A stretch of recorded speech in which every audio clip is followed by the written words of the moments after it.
everybody, Cherish Messy Painter here. I am doing a beach painting on an oval canvas. I have never done a beach painting on an oval canvas. In fact, I don't even remember ever doing an oval canvas. So I'm excited about this challenge. I have a bunch of different colors mixed up for my sand. I took unbleached titanium with Van Dyke brown, and then I mixed in a little bit of 24 karat gold by Deco Art. So that is how I came up with these colors. So it might have a little bit of a shimmer to it, which is fine for the sand. My white is mixed with Pearl Medium by Vallejo with Amsterdam Titanium White. And then I have a bunch of blues and a little bit of a turquoise colors. This is Creative Inspiration Sky Blue, and it is mixed with just a few drops of this Atelier's Cobalt Turquoise Light Hue. And then this color is by itself with titanium white and a couple of other colors. And those are my Franken paints because they're a mix of older paints that I'm using up. I also have in here mixed in is Abalone by This Little Piggies and Mermaid by This Little Piggies. So those two TLPs are gonna have some shimmer to them. I'm pretty sure almost all of my water will have a little bit of a shimmer to it. I'm totally excited for that. I have mixed here is my Australian Floetrol and titanium white. This will be the top layer of the waves. The waves are going to start off with just titanium white from Amsterdam first. This is thicker than this, so then I can float off, when I use the blow dryer, I can float off a layer of this off of the titanium white that has American Floetrol in it, and it creates a little bit more of a frothy wave. I hope. It worked on a tile that I did a little while ago, so I'm really hoping that it works on here too. Enough talking, time for me to start pouring some paint.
Okay, I'm done.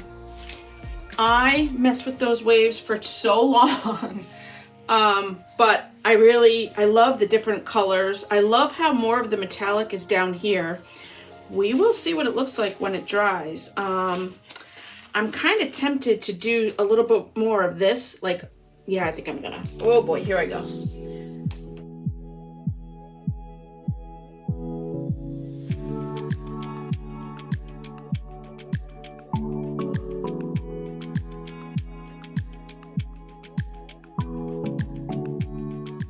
So if I continue to mess with it, it's going to start to create those weird leather looks that I don't like at all.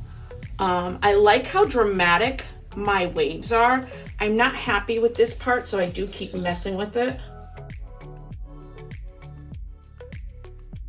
Okay, now I'm really done messing with it. I think I might do one with no beach and just do a bunch of fun waves like this next time. This is I love this. I love the little, you know, like you're deep in the ocean and you're looking at it without the beach and stuff. I think I might do that next time. It's kind of a lot of fun. Yeah, I really like this one. I'm making sure all of my edges are covered, which I'm pretty sure they are. I'm gonna look into getting some rounds, some wood rounds and some shapes like that, because I don't like the hard edge on some of these canvases. Sometimes the paint doesn't always cover it, and then I don't like the edge. So, but I'm really excited how this came out. Summer is here, man. Summer is literally here. So I am ready. I am ready for the beach. All right, see you guys in a few seconds with the dried results. It's dry. I love it. I love the waves right here. I love the little interspersed waves that I put up here. It's just right. It's very metallic in a couple places, and then it's completely normal in others. It's great. It has a little bit of glow in the dark. I'll show you in a second.